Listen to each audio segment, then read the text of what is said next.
প্রাণ ভরে আপনারে ডাকবো। আল্লাহ বললেন মুসা পড়ো লা ইলাহা ইল্লাল্লাহু মুহাম্মাদুর রাসূলুল্লাহ। মুসা আলাইহিস সালাম বললেন আল্লাহ চাইলাম কি, কইলেন কি? লা ইলাহা তো জাতীয় জিকির, এটা তো আন্তর্জাতিক জিকির, এটা জানে না এমন কেউ নাই, এমনকি হিন্দু ভাইরাও জানে। কথা কন আল্লাহ, আমি তো চাইছিলাম এক্সক্লুসিভ, আমার জন্য স্পেশাল, এর চেয়ে সুন্দর আর কেউ জানবে না, এত সুন্দর একটা জিকির আপনি দিবেন, এটা আমি ডাকবো আপনারে আর আপনি শুনবেন। আল্লাহ বললেন মুসা এর চেয়ে দামি আমার কাছে নেই। লাউ তাদউ লা ইলাহা ইল্লাল্লাহ ফি কাফা, লা ইলাহা রে যদি মুসা এক পাল্লায় রেখে দাও, ওয়াস সামাওয়াতু সাবউ ওয়াল আরদিন, সাত আকাশ সাত জমিন যদি আরেক পাল্লায় রেখে দাও, লা ইলাহা এক পাল্লায়, সাত আকাশ সাত জমিন আরেক পাল্লায় ওজন যদি দাও, লা রাজাহাত কাফাতু লা ইলাহা ইল্লাল্লাহ, মুসা দেখবা মুহূর্তের মধ্যে লা ইলাহা ইল্লাল্লাহর পাল্লা ভারী হয়ে গেছে। সাত আকাশ সাত জমিন এক পাল্লায়, শুধু লা ইলাহা ইল্লাল্লাহ আরেক পাল্লায়, মুহূর্তে লা ইলাহার পাল্লাটারে ভারী করে দিবে কে? এটা বিপ্লবী বাণী। আমরা এটার ভিক্ষার মধ্যে লাগাইছি। এখন ভিক্ষা করার সময় লা ইলাহা আছে না নাই? একটা টাকা দিয়া যান আমি গরিব ইনসান, আখিরাতে সওয়াব পাইবেন পাহাড় সমান। একটা টাকা দিয়া যান আমি গরিব ইনসান, আছে না নাই? জুমার নামাজের সময় ভিক্ষা করে একটা টাকা দিয়া যান আর লা ইলাহার জিকির লগে, আছে না নাই? এটা আমরা ভিক্ষার জিকির বানাইছি, এটা তো বিপ্লবী বাণী। এই বাণীর পক্ষে যারা, তারা ন্যায় আর সত্যের পক্ষে চিল্লায় বলেন ঠিক কিনা? এই বাণীতে যারা বিশ্বাস করে তারা এক আল্লাহর সামনে মাথা নত করে দেয়, গোটা পৃথিবীর কোন শক্তির সামনে ওই মাথা নত হয় না, ঠিক কিনা? এই লা ইলাহা যারা আমরা মানি, আল্লাহ ছাড়া কারো সামনে মাথা নত করব? কোন শক্তি আমাদের মাথা নত করাতে পারে না। বিপ্লবী বাণী, এটা সংগ্রামী বাণী। এই বাণী এমন বিপ্লব তৈরি করে গোটা বিশ্ব পাল্টে দেয়। এই লা ইলাহার ব্যাখ্যা করেছেন সাইয়্যিদ কুতুব শাহীদ তার তাফসিরে। নাম শুনছেন? কি নাম তাফসিরের? ফি জিলালিল কুরআন। ফি জিলালিল কুরআন লিখে উনি মিশর কাঁপিয়ে দিলেন। তিনি গোটা বিশ্বের জাহালাতকে তার তাফসিরের লেখনীর মধ্য দিয়ে তুলে এনেছেন। আর বলেছেন আল্লাহর আইন ছাড়া পৃথিবীর বুকে কোনো আইন চলবে না। তার তাফসির পরে মিশরের সব যুবকরা রাস্তায় নেমে এলো। আন্দোলনের চোটে পুরো মিশরে উত্তাল গণ আন্দোলন। ইনিল হুকমু ইল্লা লিল্লাহ, আল্লাহর জমিনে আল্লাহর আইন ছাড়া কিছু চলবে? পুরো মিশর টালমাটা, সরকার টালমাটা। সরকার প্রধান ছিল জামাল আব্দুল নাসের, কয়টারে জেলে ভর। কথা কন, হকের কথা বললেই জেলখানা আছে না নাই? সাইয়্যিদ কুতুব শাহীদের জেলখানায় ভরা হলো। ওনারে জেলখানায় ভরার পরে আন্দোলন আরো 3 গুণ বেড়ে গেল। কায়রোর রাস্তায়, মিশরের রাস্তায় রাস্তায় ইসলাম প্রেমিক, কোরআন প্রেমিক যুবকদের আন্দোলন। পুরো আন্দোলনে মিশর কেঁপে উঠল। মিশর ব্যাপী আন্দোলনের গণজোয়ার। সরকারের অবস্থা খারাপ। সরকার এবার ঘোষণা দিল সাইয়্যিদ কুতুব শাহীদ মিশরের যুবকদেরকে আন্দোলনে ঠেলে দেওয়ার কারণে তাকে মৃত্যুদণ্ড দেয়া হলো, ফাঁসি। যুগে যুগে কোরআনের পক্ষে যারা, এদের কাছে ফাঁসির রশি আছে না নাই? কিন্তু এই ফাঁসির রশিকে তারা থোড়াই কেয়ার করে চিল্লায় বলেন ঠিক কিনা? ফাঁসি, সাইয়্যিদ কুতুব শাহীদের ফাঁসির রায় দেয়া হলো। আদালত থেকে ফাঁসির রায় বহাল রাখা হলো। যেদিন ফাঁসি দেয়া হবে তার 1 ঘন্টা আগের ঘটনা। কারা কর্তৃপক্ষের নিয়ম অনুযায়ী, জেল কোডের নিয়ম অনুযায়ী জেলখানার যিনি ইমাম আছে না, উনি 1 ঘন্টা আগে আইসা এই কালিমা পড়ায়, যারা ফাঁসি দেয়া হবে এর পড়ায় লা ইলাহা মুহাম্মাদুর। তো সাইয়্যিদ কুতুব শাহীদকে কালিমা পড়ানোর জন্য ইমাম সাহেব আসছে। ফাঁসির বাকি কয় ঘন্টা, এসে বলে সাইয়্যিদ কুতুব শাহীদ আপনি পড়েন লা ইলাহা ইল্লাল্লাহ। সাইয়্যিদ কুতুব শাহীদ বলে আমারে তুই কালিমা শিখাইস না, আমি কালিমা খুব ভালো জানি। যেই কালিমা পড়ানোর কারণে সরকার তোরে বেতন দেয়, ওই কালিমার ব্যাখ্যা করার কারণে সরকার আজকে আমারে ফাঁসি দেয়। তুই কালিমা পড়াস, তোরে টাকার বান্ডিল দেয়, আমি কালিমার ব্যাখ্যা করার কারণে ফাঁসির মঞ্চে দাঁড়াই, চিল্লায় বলেন ঠিক কিনা? তার মানে তোর কালিমা আমার কালিমা এক কালিমা না। এই 2 কালিমার মধ্যে পার্থক্য আছে না নাই? তোর ইমানি চেতনা আমার ইমানি চেতনা এক ইমানি চেতনা নয়। তোরে টাকা দেয়, আমারে ফাঁসি দেয়, তার মানে দুই চেতনা আলাদা। চিল্লায় বলো ঠিক কিনা? এজন্য আল্লাহ ডেকে বললেন, গোলাম এটা বিপ্লবী বাণী। এই কালেমার আন্দোলন যারা করে তারা আল্লাহ ছাড়া পৃথিবীর কাউরে ভয় পায় না, আর তারা চায় কালেমার পতাকা পৃথিবীর মধ্যে যেন পথ পথ করে উড়ে। ঠিক কিনা? বাংলার জমিনে কালেমার পতাকা উড়ুক, আমরা চাই কি চাই না? কোন একদিন এ দেশের আকাশে কালিমার পতাকা উড়বে, সেদিন সবাই খোদাই বিধান পে দুঃখ বেদনা ভুলবে। কোন একদিন এ দেশের আকাশে কালিমার পতাকা উড়বে, সেদিন সবাই খোদাই বিধান পে দুঃখ বেদনা ভুলবে। চিৎকার করে বলেন ঠিক কিনা? এই কালেমার সমাজ যদি হয়, ওই সমাজে কেউ লাঞ্ছিত হবে না, ওই সমাজে কোনো নারী নিগৃহীত হবে না, ওই সমাজের কোনো কাজের মেয়েরা ধর্ষিত হবে না, ওই সমাজে দুর্নীতি থাকবে না, ঘুষ থাকবে না, চাঁদাবাজি থাকবে না, টেন্ডারবাজি থাকবে না। সমাজটারে শান্তি দিয়ে সমৃদ্ধ করে দিবে কে? এজন্য সব সময় জিকির করতে হবে একজনের। চিল্লায় বলেন তিনি কে? আল্লাহ। শ্রেষ্ঠ জিকির হচ্ছে লা ইলাহা ইল্লাল্লাহ। করতে রাজি আছেন? সব সময় জিকিরটা করতে রাজি আছেন? Every night and every day, every night and every day, never forget to say la ilaha illallah. Never forget to say la ilaha illallah. পড়েন, every night and every day, every night and every day, never forget to say la ilaha illallah. Never forget to say la ilaha illallah. Never forget to say la ilaha illallah. When you're walking down the street, use your time and repeat and say in every heartbeat la ilaha illallah. When you're walking down the street, use your time and repeat and say in every heartbeat la ilaha illallah. Every night and every day, every night and every day, never forget to say la ilaha illallah. চিল্লায় বলেন ঠিক কিনা? দিনে রাতে যে কোনো মুহূর্তে আমাদের জিহ্বার মধ্যে থাকবে কি? কথা বলেন, জিহ্বায় থাকবে কি? এজন্য বিশ্বনবী বললেন, আফদালুয যিকরি লা ইলাহা ইল্লাল্লাহ। আল্লাহর কাছে সবচাইতে প্রিয় জিকির হলো লা ইলাহা ইল্লাল্লাহ। আবার বিশ্বনবী বললেন, আহাব্বুল কালামে ইলাল্লাহি আরবাআ। আল্লাহর কাছে সবচাইতে প্রিয় কথা হলো চারটা। কয়টা? সুবহানাল্লাহ, আলহামদুলিল্লাহ, লা ইলাহা ইল্লাল্লাহ। সুবহানাল্লাহ,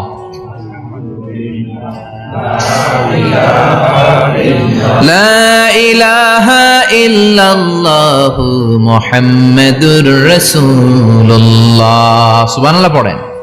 চারটা কথা আল্লাহর কাছে সবচেয়ে প্রিয়। একটা হচ্ছে সুবহানাল্লাহ, আরেকটা হচ্ছে আলহামদুলিল্লাহ, আরেকটা হচ্ছে লা ইলাহা ইল্লাল্লাহ, আরেকটা হচ্ছে আল্লাহু আকবার।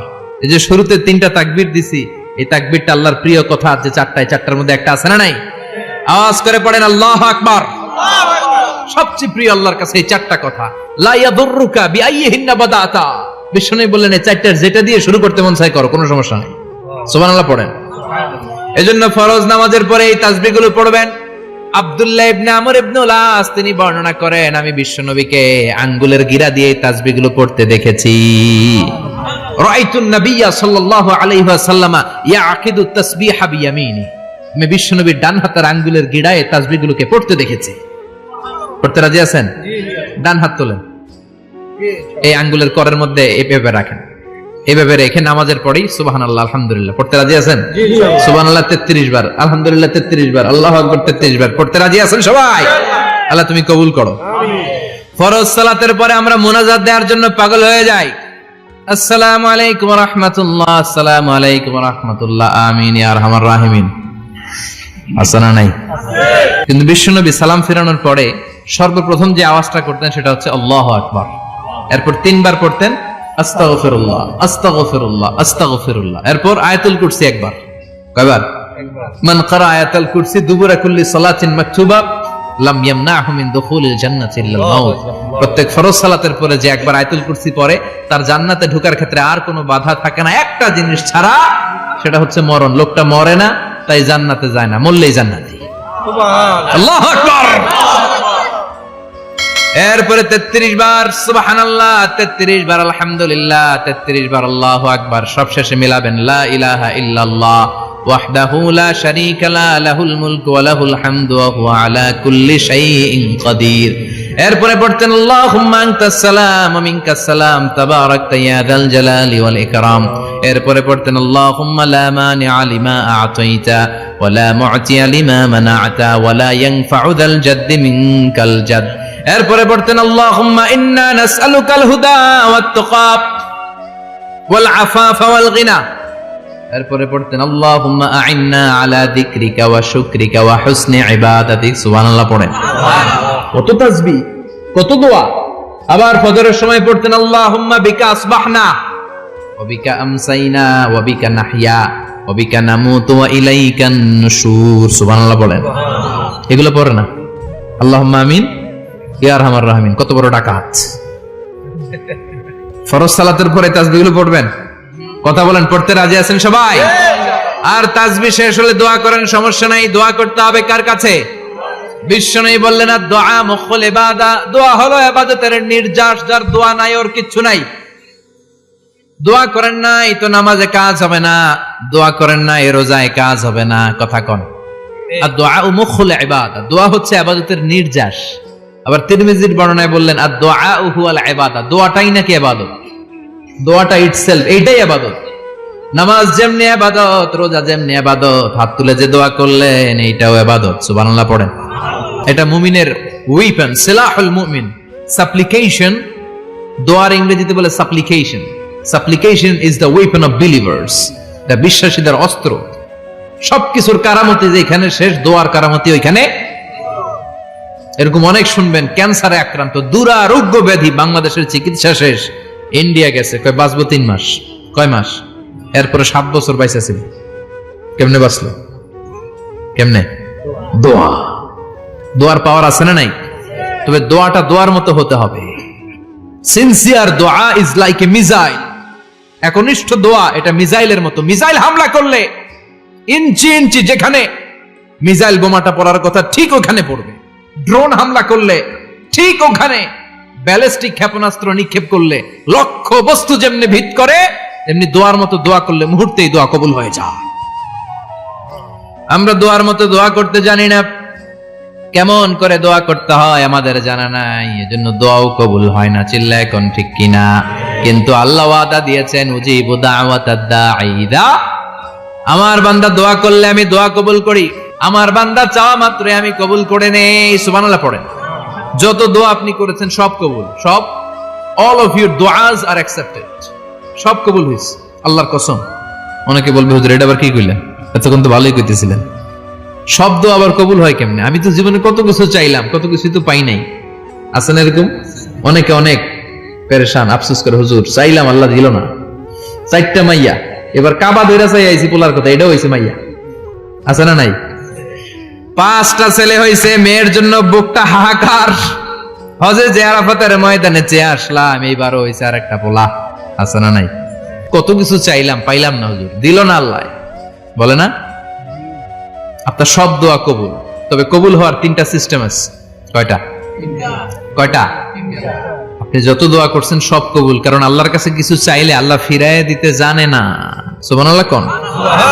চাওয়া মাত্রই আল্লাহ বলে অ্যাকসেপ্টেড, যা কবুল। দিব দিব না এটা বলতে জানে না, চাওয়া মাত্রই বলে দিব। 3 সিস্টেম। নাম্বার 1, আপনি আল্লাহর কাছে দোয়া করলেন, চাইলেন, আল্লাহ বলে দিব, বলেই তিনি দিয়ে দেন আর আপনি খুশি হয়ে যান, পেয়ে গেলেন। নাম্বার 2, আপনি আল্লাহর কাছে দোয়া করলেন, চাইলেন, তখনও আল্লাহ বলে দিব, তবে এখন না, সবুর, একটু পরে দিব। কখন দিলে আমার জন্য ভালো, আমার চেয়ে ভালো জানে কে? পরে দিবে। নাম্বার 3, চাইলেন, দোয়া করলেন, আল্লাহ তখনও বলে দেব, তবে এখনো না, পরেও না, কিয়ামতের দিন যেদিন বিপদে পড়বে ওই দিন দেব। যেদিন তোর বাবা তোরে চিনবে না, তোর মা তোরে চিনবে না, বন্ধু বন্ধুরে চিনবে না, পীর সাহেব মুরিদরে চিনবে না, মুরিদ পীর সাহেবরে চিনবে না, ইমাম সাহেব মুসল্লিরে চিনবে না, মুসল্লি ইমাম সাহেবরে চিনবে না, কেউ কাউরে চিনবে না। ওই কঠিন দিনে তোরে আমি বাঁচাইয়া দেব। তাই দোয়া যা করছেন ছোটবেলা থেকে আজকে পর্যন্ত, লস হয়েছে না লাভ? লস না লাভ? এজন্য বেশি বেশি দোয়া করার দরকার আছে না নাই? জীবনে যদি কোনো নেক আমল থাকে, ওই নেক আমল দিয়ে যদি আল্লাহর কাছে দোয়া করেন, দোয়া কবুল করে নিবে কে? তবে নেক আমলটা হইতে হবে শুধুমাত্র আল্লাহর সন্তুষ্টির জন্য। প্রত্যেকের জীবনেই কিছু আমল আছে যেটা লোক দেখানো করে, আছে না নাই? আবার কিছু আমল আছে আল্লাহরে খুশি করার জন্য করে, আছে না নাই? কথা বুঝতে পেরেছেন? রাত্রিবেলা যাচ্ছেন, কেউ নাই, রাস্তায় হঠাৎ দেখলেন মসজিদ, পাশে লেখা বড় করে দান বাক্স, পকেট থেকে কচকচে 1000 টাকার নোটটা ওইখানে ঢেলে দিলেন দান বাক্সের ভিতরে। কেউ দেখে নাই, দেখছে কে? আল্লাহ। এটা পৃথিবীর কাউরে দেখানোর জন্য দিছিলেন? এই দানটা আল্লাহর কাছে প্রিয়। গোপন দান আল্লাহর রাগকে কমিয়ে দেয়। সুবহানাল্লাহ বলেন। আল্লাকা সিররুন ইনদাল্লাহ বাইনাকা আনতা ওয়া বাইনাল্লাহ, আল্লাকা সাদাকাতুন তাখফা লা ইয়ালামুহা ইল্লাল্লাহ, আল্লাকা সিররুন ইনদাল্লাহ বাইনাকা আনতা ওয়া বাইনাল্লাহ, আল্লাকা সাদাকাতুন তাখফা লা ইয়ালামুহা ইল্লাল্লাহ। সুবহানাল্লাহ বলেন। সুবহানাল্লাহ। আল্লাকা সিররুন ইনদাল্লাহ, তোমার আর তোমার রবের মাঝে এমন কোন গোপন জিনিস আছে নাকি যেটা আল্লাহ ছাড়া কেউ জানে না? তোমার কোনদিন কোন গোপন দান আছে নাকি যেটা আল্লাহ ছাড়া কেউ দেখেনি? ওই দানটা আল্লাহর কাছে প্রিয়। চিল্লায় বলেন ঠিক কি না? এরকম কোন গোপন আমল দিয়ে যদি আপনি আল্লাহর কাছে ওসিলা করে দোয়া করেন, আল্লাহ ওই কঠিন বিপদের দিনে এই আমলটা করছিলাম শুধু তোমারে দেখানোর জন্য, এর ওসিলায় বাঁচাও, বাঁচাবে কে? বুখারীতে একটা হাদিস আছে, সালাসাতুন ফিল গার, বনি ইসরাইলের 3 লোক সফরে বেরিয়েছে, মরুভূমির সফর, মাঝখানে তুফান, কই যাবে, কই বাঁচবে, দৌড়াদৌড়ি শুরু। দৌড়াতে দৌড়াতে এক পাহাড়ের গুহার ভেতরে আশ্রয় নিয়েছে। গুহা চিনেন তো? পাহাড়ের গুহা। আশ্রয় নেয়ার সাথে সাথেই বৃষ্টির পানির ঝাপটায় পাহাড়ের উপর থেকে বিশাল এক পাথর খণ্ড এসে পাহাড়ের গুহার মুখটা বন্ধ করে দিয়েছে। বন্ধ, অন্ধকার। এরা পড়ছে বিপদে, হায় হায়, বাঁচার জন্য ঢুকলাম, এখন দিই মরণ। ঢুকছিল কি জন্য? এখন মরণ। বিশাল পাথরের খণ্ড এসে গুহার রাস্তাটা বন্ধ করে দিয়েছে। 3 জন গায়ে যত শক্তি ছিল ধাক্কায়ও পাথর সরাইতে পারে না। হায় হায়, অক্সিজেন ভিতরে যা আছে আধা ঘন্টা শেষ হয়ে যাবে, কি করে বাঁচবো? বাঁচার উপায় নাই। চিল্লাফাল্লা শুরু হয়ে গেল, কান্নাকাটি শুরু। একজন বলে, তোমাদের জীবনে কার কি নেক আমল আছে, যেই নেক আমলটা আল্লাহর ভয়ে করছিল, ওইটার ওসিলা দিয়ে দোয়া করে দেখো কিছু হয় কিনা। সুবহানাল্লাহ কোন? সুবহানাল্লাহ। এটাই উপায়। একজন হাঁটু গেড়ে চোখের পানি ছাড়া শুরু করছে, আর দোয়া শুরু করছে, আল্লাহ আল্লাহুম্মা কানাত লি আবাওয়ান শাইখান কাবীরান, আল্লাহ আমার বাবা মা ছিল বৃদ্ধ বৃদ্ধা, আমি পেশায় রাখাল, সারাদিন ছাগল চড়িয়ে রাত্রিবেলা দুধ আনতাম, সবার আগে আব্বা আম্মারে দিতাম, এরপরে আমার ছেলে মেয়ে, এরপরে স্ত্রী। একদিন গভীর রাতে এসে দেখি আব্বা আম্মা ঘুমায়, দুধের বাটি নিয়ে আব্বা আম্মার মাথার সামনে দাঁড়িয়ে রইলাম। ছেলে মেয়েগুলো আব্বা এসে বলে, আব্বা দুধ দাও। আমি বললাম পরে, আগে আব্বা আম্মা খাবে, তারপরে তোরা। ছেলে মেয়েগুলো কান্না জুড়ে দিল, আমি দেই নাই। ফজর পর্যন্ত দাঁড়িয়ে রইলাম। ফজরের আগ দিয়ে আব্বা আম্মা ঘুম থেকে উঠে দেখে তো আমার অবাক, কিরে বাবা দাঁড়িয়ে কেন? বললাম প্রতিদিন দুধ খেয়ে ঘুমাও, আজকে আগে আগে ঘুমিয়েছো, দুধ খাও নাই, তোমাদেরকে আগে দিব বলে দাঁড়িয়ে রইলাম। আল্লাহর ডেকে বলে, আল্লাহ ওই দিন সারা রাত দুধের বাটি নিয়ে মা বাবার শিওরে আমি দাঁড়িয়েছিলাম, ফজরের সময় আব্বা আম্মারে দুধ খাওয়ালাম, তারপরে ছেলে মেয়েদেরকে দিয়েছিলাম, তারপরে স্ত্রীর মুখে দিয়েছিলাম। ও মাবুদ, ওই দিনের এই কাজটা আমি দুনিয়ার কাউরে খুশি করার জন্য করি নাই, শুধুমাত্র তোমার খুশি ছাড়া।